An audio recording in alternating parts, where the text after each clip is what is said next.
Thanks for staying with News at Prime tonight. Eskom has announced stage 6 load shedding from 5 a.m. tomorrow, and it's going to be throughout the weekend. So weekend in the dark and the cold. Eskom says it's all to replenish emergency reserves for the coming week, something to look forward to. The utility says that higher demand was forecast for Monday and Tuesday because of the cold front. Eskom, however, didn't expect this to continue for the rest of the week. So as things stand, we'll have to contend with stage 6 load shedding until further notice.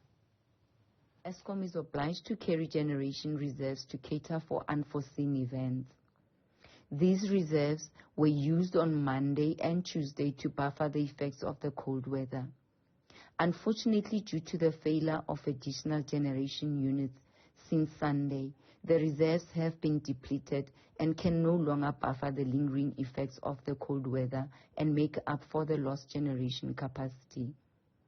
Therefore, stage 6 load shedding will continue to be implemented over the weekend to replenish the depleted emergency reserves to permit a possible reduction in the stages of load shedding in the coming week.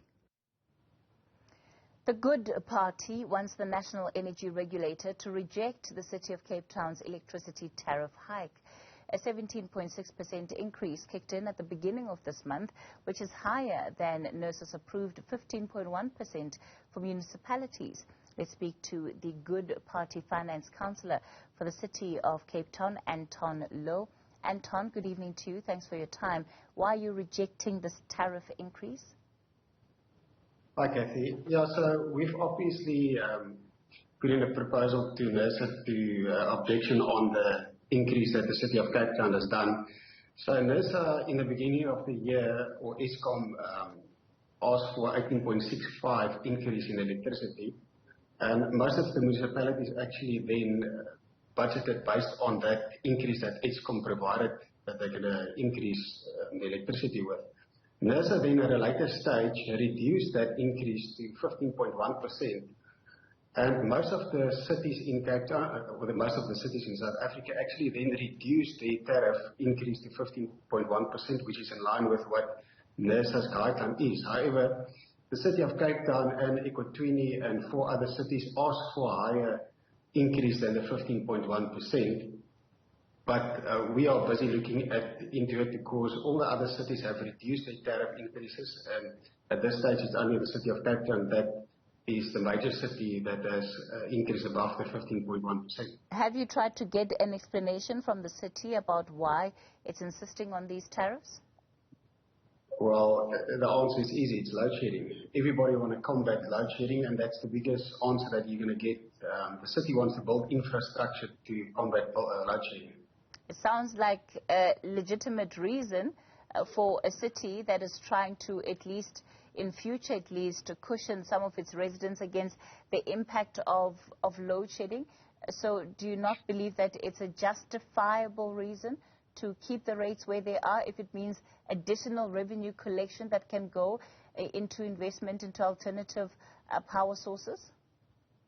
So the problem at this stage is the City of Cape Town is already asking a much higher price for electricity that they're buying it from Eskom. So the City of Cape Town buys bulk electricity from Eskom at R174 per kilowatt a unit, and then resells it to the consumer. At this stage, if you're looking at some of the tariffs at R3.08, so it's almost 2.5 times more than what they're buying electricity for. So the City of Cape Town is already making a major profit on the buying and the selling of electricity from Eskom. And with a good bank balance that they're sitting with about 10 billion rands in the bank account, we just feel that they could have absorbed this increase and actually helped the Cape Town residents. The consumers are struggling out there, and it's not just the poor, it's the middle class, everybody that's getting affected by these increases.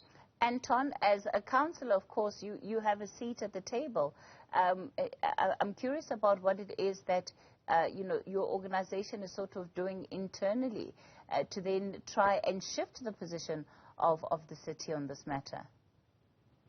So obviously, when it comes to the budget process, you have to vote in council, and you are outvoted with the DA in council. So Good obviously voted against the increases in tariffs. By that, we're not saying that we're voting against all the building of houses and the infrastructure that they want to do. But the tariff increases were way above the inflation rate at this stage.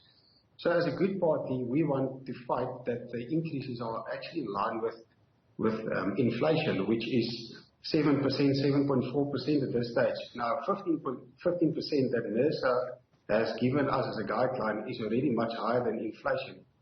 People's increases on salaries are on average 5% if you are lucky. So we're fighting that the increases stay in line with inflation and not go above board like in this case. Anton Louw, he is a councillor in the city of Cape Town for the Good Party.